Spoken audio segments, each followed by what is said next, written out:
Very good morning to all. I hope you are doing great. I'm also good. Very warm welcome to my YouTube channel. My name is Dr. Reena, and today I'm going to give a presentation on the topic of demand analysis, utility analysis, indifference curve, elasticity, and forecasting.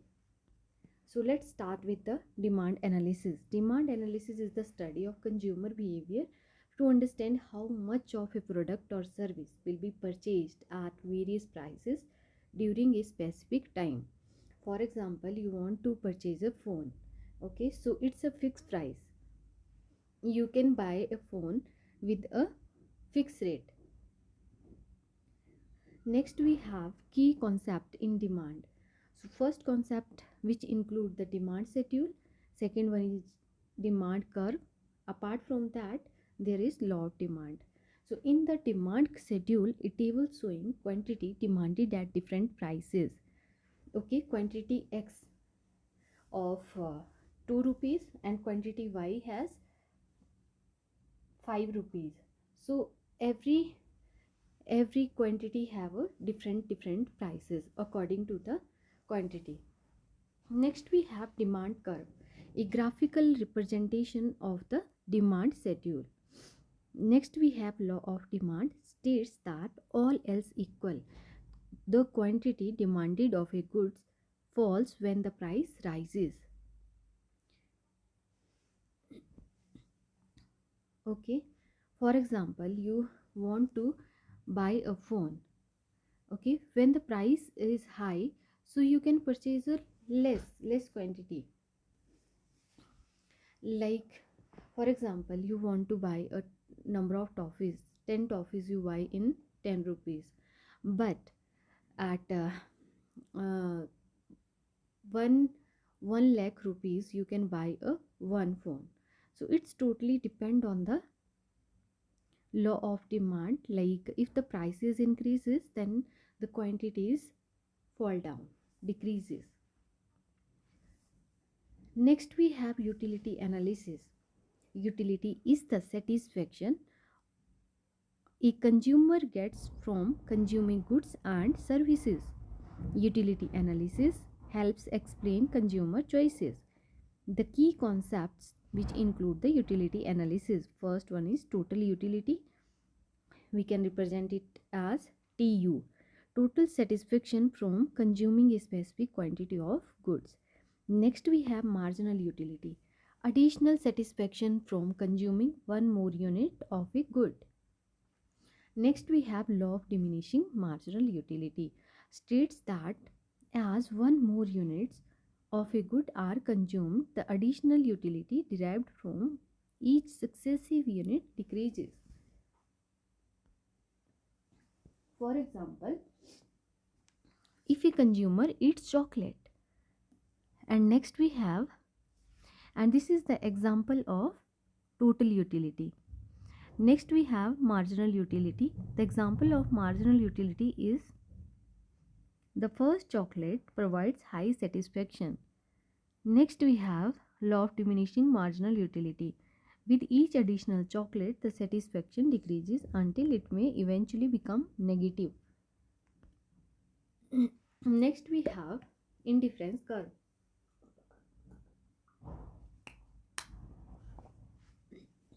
An indifference curve represents all the combination of two goods that provide the consumer with the same level of satisfaction or utility. The key properties of indifference curve: first one is downward sloping, second one is convex to the horizon, third one is higher curves represent higher satisfaction. Indifference curve never intersect.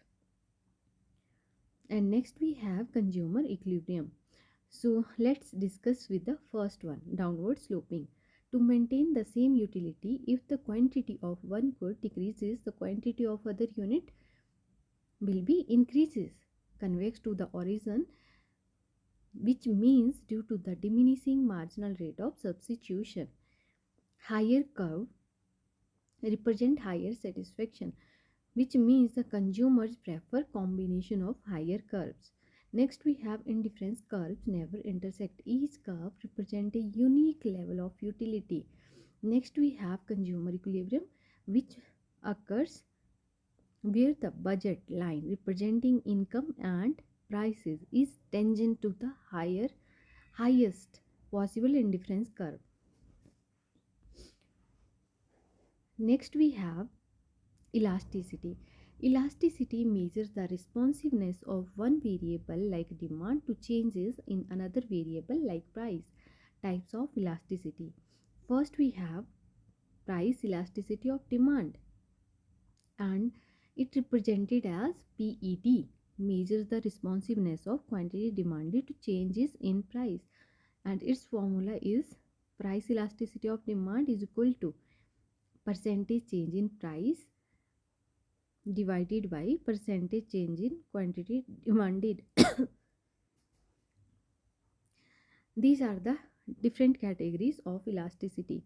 Elastic if its value is greater than 1, inelastic when it's less than 1, unitary elastic when it's equal to 1.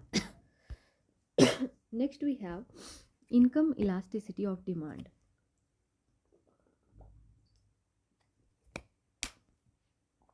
Okay, so it's represented in YED. It measures how demand changes with consumer income.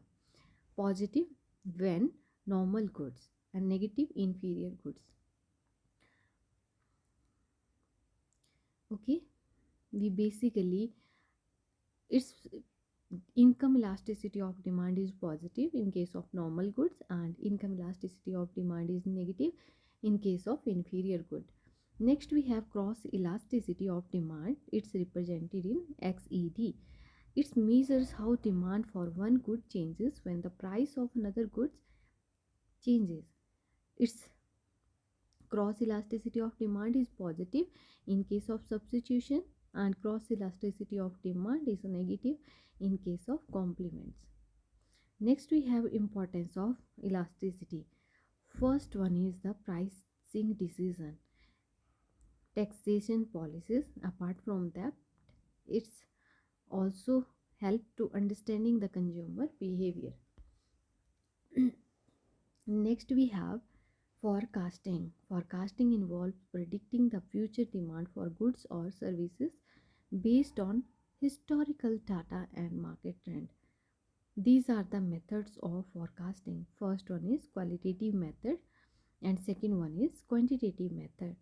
Qualitative method which include the Delphi method, consensus from expert, and market survey, which means to collecting opinions from customer.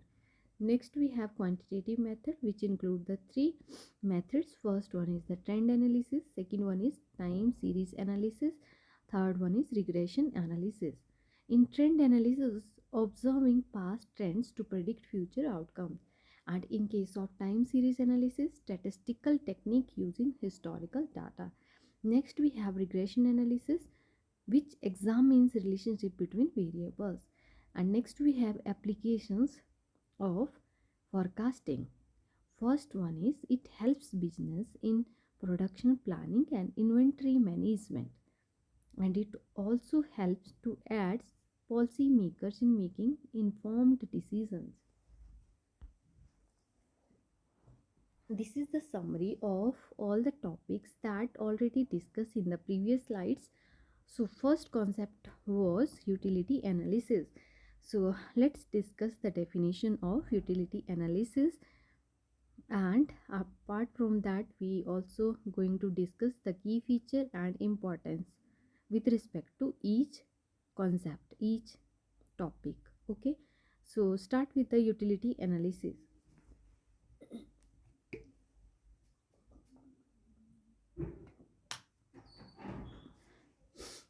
Utility analysis measures the satisfaction from consumptions, and the key feature of utility analysis is marginal utility decreases with quantity. And what's the importance of utility analysis? It explains the consumer choices. Next we have indifference curve.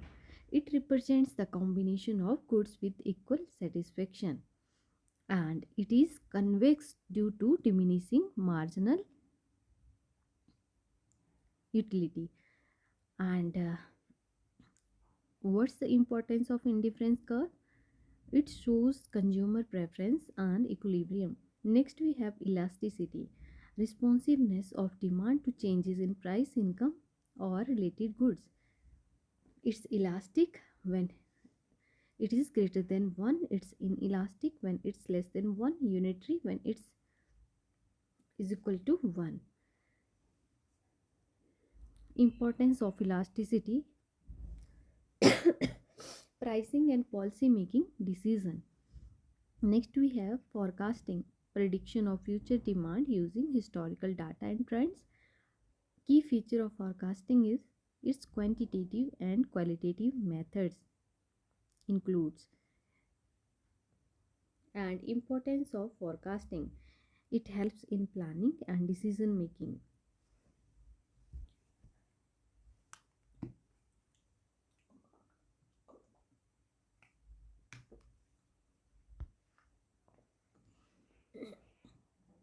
Next, we have the 10 multiple choice questions from previous UGC net management exam, focusing on demand analysis, utility analysis, indifference curve, elasticity and forecasting. So first question is, arrange the following economic identities in a sequential evolution to understand consumer demand. So first option is law of demand, utility analysis, demand elasticity analysis, indifference curve analysis, demand forecasting. So right answer is B. So first in the sequence comes B option, utility analysis, after that law of demand, after that indifference curve analysis, and after that demand elasticity analysis, and after that demand forecasting. Next we have cardinal measure of utility is required in utility theory, indifference curve analysis, demand forecasting, elasticity of demand. So right answer is utility theory. Next we have, which of the following statement is true about law of demand? So right answer is B. It shows an inverse relationship between price and quantity demanded. Next question we have, the concept of consumer surplus is best described as. So right answer is A.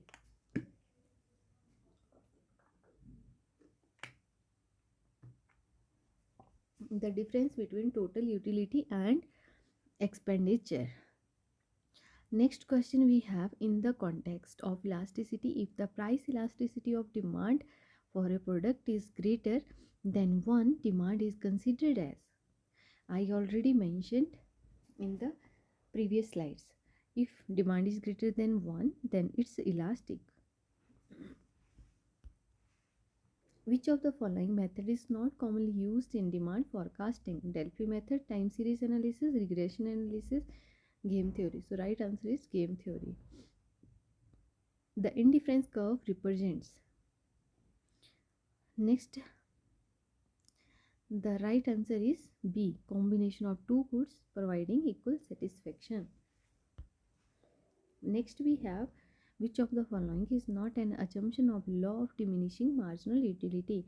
So right answer is D. Variable income of the consumer. Next question we have, cross elasticity of demand measures the responsiveness of the quantity demanded of one good to changes in the price of another good. Next we have, in demand forecasting, the Delphi method involves the consensus of expert opinion. I already explained you in the previous slide this question. Okay.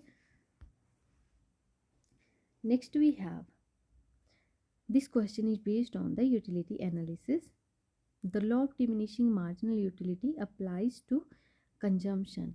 Next question is based on the indifference curve. An indifference curve represents the increasing utility, equal utility, maximum utility, decreasing utility. So right answer is equal utility. Next question is based on elasticity. If the price elasticity of demand is 1, demand curve is perfectly elastic, perfectly inelastic, unitary elastic, none of the above. So it's unitary elastic.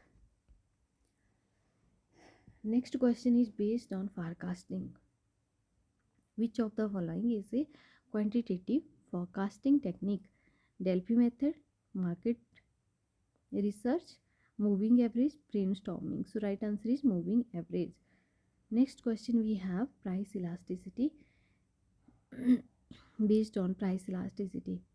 If the price of a product increases and total revenue decreases, the product has elastic demand. Next question is based on this topic marginal utility. Marginal utility becomes negative when total utility decreases. Next question is based on indifference curve. Indifference curve are convex to the origin due to law of supply, law of demand, diminishing marginal rate of substitution. So right answer is C, diminishing marginal rate of substitution. Next question is based on forecasting. Delphi method is best suited for time series data, group decision making, regression analysis, demand, elasticity. So right answer is group decision making. Next question we have elasticity. Cross elasticity of demand between two complementary goods is positive, negative, 0, infinite. So right answer is negative. Next question is based on utility analysis. So question is cardinal utility assumes utility is measurable in monetary terms, relatable, not quantifiable, based on indifference. So right answer is measurable in monetary terms. This is all about in today's video. Thank you so much. If you like this video, then do like and subscribe my channel. Have a nice day. Thank you so much. Bye bye. Take care.